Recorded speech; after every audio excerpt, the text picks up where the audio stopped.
Grade 4 staff নিযুক্তিক লৈ পেলাই চৰকাৰখনৰ কেতবোৰ সমস্যা আছে।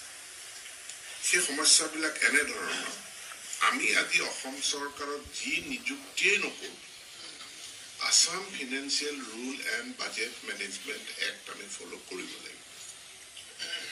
ইকুৱেলিটি অফ এভৰি চিটিজেন, সংবিধানৰ ছেকশ্যন 16 আৰ্টিকল 16 আমি ফ'ল' কৰিবই লাগিব।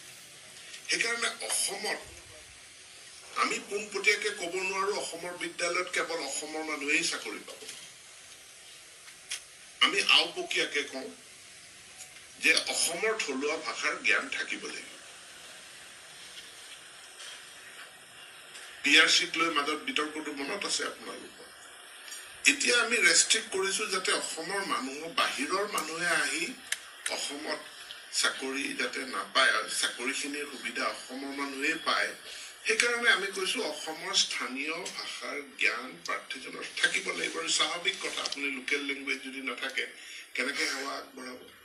গতিকে অসমীয়া ভাষা বা কোকৰাঝাৰ ওদালগুৰিত আপুনি বড়ো ভাষা, বৰাক উপত্যকাত বেংগলী ভাষা জনাটো প্ৰয়োজন। এতিয়া এই কথাটো আহি যেতিয়া আমি গ্ৰেড 4ৰ ষ্টাফ যেতিয়া নিযুক্তি দিওঁ, ধেমাজিত যেতিয়া নলবাৰীৰ ল'ৰা এটাই চাকৰি পায়, তাত হুলস্থুল লাগি যায়। মোকে আহি পেলাই ধৰে কি যে চকীদাৰ চাকৰি কৰাৰ যোগ্য মানুহো আমাৰ ধেমাজিত নাই। আছে, কিন্তু চৰকাৰখনে নিযুক্তি প্ৰক্ৰিয়াত পক্ষপাতিত্বভাৱে ধেমাজিৰেই হ'ব লাগিব বুলি এই বাক্যটো আমি ক'ব নোৱাৰোঁ। সেইটো কৰিলে নাগৰিকৰ যিটো মানে মৌলিক অধিকাৰ, সেই অধিকাৰত আমি হাত দিয়া হৈ যাব। দ্বিতীয়, ধেমাজিটো গৈ পালে তাততো ভালেই আছে, কিন্তু ক'ব যে আমাৰ পোহাৰদিয়াত স্কুলখন আছে, পোহাৰদিয়াৰ ল'ৰাই পাব ইয়াত। পোহাৰদিয়াত মানে মাজুলীত পোহাৰদিয়াৰ মই কৈছোঁ যে ইয়াত বনগাঁৱৰ স্কুলত ইয়াত ৰতনপুৰৰ ল'ৰাই আহি কিয় চাকৰি কৰিব? এইটোক লৈ বিতৰ্ক হয়। এতেকে চৰকাৰখনে এইটোৱে বিবেচনা কৰি আছে যে আমি আৰু 4th গ্ৰেড ষ্টাফ নিযুক্তি আমি নকৰোঁ। আমাৰ একাদশ দ্বাদশ শ্ৰেণীত পঢ়ি থকা 1145খন বিদ্যালয়, উচ্চতৰ মাধ্যমিক আৰু কিছুসংখ্যক বিদ্যালয় আমি ছিনিয়ৰ ছেকেণ্ডেৰী স্কুল বুলি কওঁ। এই উচ্চতৰ মাধ্যমিক বিদ্যালয় 1145খনলৈ আজি আমি 18 কোটি টকা মুকলি কৰি দিওঁ। ফি ৱেইভাৰ স্কিমৰ মানে যিসকল ফ্ৰী এডমিশ্যন দিছিল তাৰ এগেইনষ্টে সৰ্বমুঠ প্ৰায় 2,05,000 ছাত্ৰ ছাত্ৰী ইয়াৰ দ্বাৰা বেনিফিটেড হৈছে। আৰু এই 2.5 লাখ ছাত্ৰ ছাত্ৰী, 2,50,000, 2.5 লাখ ছাত্ৰ ছাত্ৰীৰ হিতাধিকাৰীৰ বিপৰীতে 18 কোটি টকা আমি বিদ্যালয়সমূহলৈ আমি মুকলি কৰি দিওঁ DBT যোগে। লগতে মই বিদ্যালয়সমূহক আহ্বান জনাইছোঁ, বহু বিদ্যালয়সমূহত আমি স্মাৰ্ট ক্লাছৰুম আমি দিছোঁ। আৰু অহা বছৰ আমাৰ 100% চেচুৰেশ্যন হৈ যাব, অৰ্থাৎ প্ৰত্যেকখন মাধ্যমিক বিদ্যালয়ত মিনিমাম 2টাকৈ স্মাৰ্ট ক্লাছৰুম থাকিব। কিন্তু 2টা ক্লাছৰুম যিহেতু যথেষ্ট নহয়, বহু বিদ্যালয়ে স্মাৰ্ট TV ইউজ কৰি পেলাই তেওঁলোকে ডিজিটেল কণ্টেণ্টৰ জৰিয়তে শিক্ষক বা ছাত্ৰ ছাত্ৰীক শিক্ষাদান কৰে।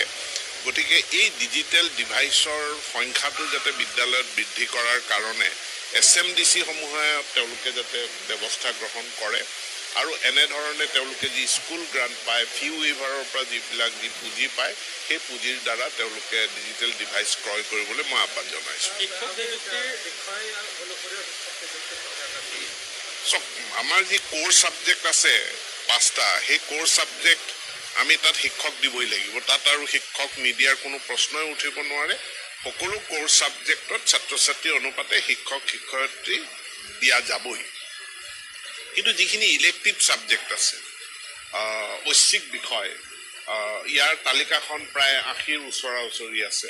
গতিকে প্ৰত্যেকটো ঐচ্ছিক বিষয়ত শিক্ষক দিয়াটো সম্ভৱপৰ নহ'বও পাৰে। যেনে ধৰি লওক মানে কথক নৃত্য, এইটো আমাৰ ঐচ্ছিক বিষয় আছে, বিহু, তাৰ কাৰণে শিক্ষক নিয়মিতভাৱে নিযুক্তি দিয়াটো সম্ভৱপৰ নহয়। গতিকে তাতো ডিজিটেল কণ্টেণ্টৰ দ্বাৰা শিক্ষা দান কৰাৰ আমি এটা ব্যৱস্থা গঢ়ি তুলিবৰ কাৰণে মই অনুৰোধ জনাইছোঁ। তেতিয়া যদি সেইটো আইনত যিটো আছে যে প্ৰতিটো ক্লাছত, প্ৰতিটো শ্ৰেণীত, প্ৰতিটো বিষয়ত যদি 10জন ছাত্ৰ থাকে সেই বিষয়ত আমি শিক্ষক শিক্ষয়িত্ৰী দিম চাকৰি সেৱা বিধি ইয়াতো যেনেকৈ আমি মহাবিদ্যালয়ৰ ক্ষেত্ৰত এখন খচৰা প্ৰস্তুত কৰিছোঁ ঠিক তেনেধৰণে আমি বিদ্যালয় শিক্ষাৰ কাৰণেও এখন এলিমেণ্টাৰী ছেকেণ্ডেৰী দুয়োটাৰ কাৰণেও আমি খচৰা বিধি এখন আমি প্ৰস্তুত কৰিছোঁ আৰু শিক্ষক সংগঠনবিলাকৰ লগত এটা ডায়লগ আমি আৰম্ভ কৰিম তেওঁলোকৰো মতামত সংগ্ৰহ কৰাৰ এটা লোৱাৰ আমি প্ৰক্ৰিয়া আৰম্ভ কৰিছোঁ 30 তাৰিখে প্ৰথমখন বৈঠক শিক্ষক সংগঠনসমূহৰ লগত অনুষ্ঠিত হ'ব শিক্ষকৰ সব নিযুক্তি প্ৰক্ৰিয়াটো চলিয়ে আছে এতিয়া ফৰ্ম ফিল আপ তেওঁলোকৰ আবেদন সম্পূৰ্ণ হৈ গ'ল এতিয়া পৰীক্ষা অনুষ্ঠিত হ'ব পৰীক্ষাৰ ফলাফল দিব তাৰ পাছত তেওঁলোকৰ নিযুক্তি হ'ব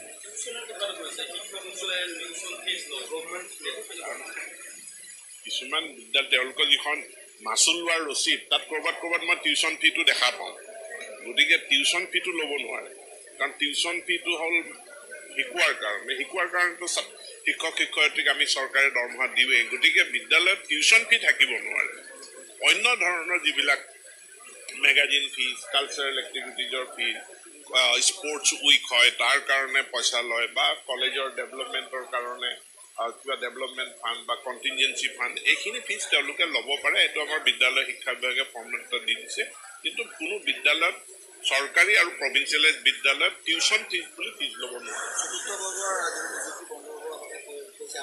মই কোৱা নাই মই এইটো এটা আইডিয়া যে চতুৰ্থ বৰ্গৰ হেৰিৰ ক্ষেত্ৰত কাৰণ প্ৰত্যেকখন বিদ্যালয়ৰ প্ৰয়োজনীয়তা বেলেগ বেলেগ গভৰ্ণমেণ্টে এইটো কথা বিবেচনা কৰি আছে যে বিদ্যালয় মহাবিদ্যালয়ত চতুৰ্থ বৰ্গৰখিনি আমি দায়িত্বটো কলেজ বা বিদ্যালয় কৰ্তৃপক্ষকে দিম তেওঁলোকে আউটচোৰ্চ কৰি ল'ব আমি পইচাটো যোগান ধৰিম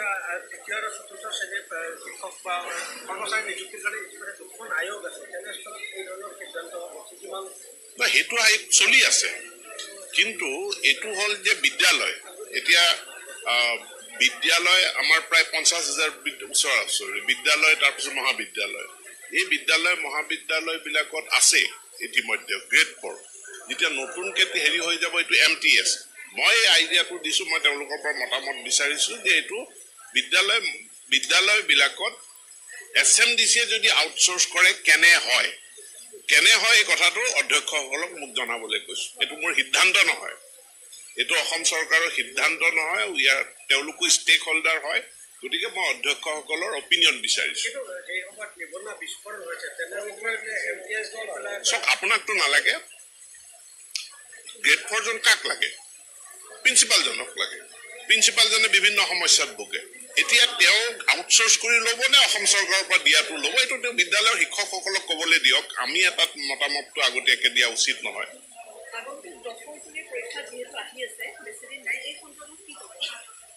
মই সকলো ছাত্ৰ ছাত্ৰীক চিৰিয়াছলি পঢ়া শুনা কৰিবৰ কাৰণে প্ৰস্তুত হ'বৰ কাৰণে মই আহ্বান জনাম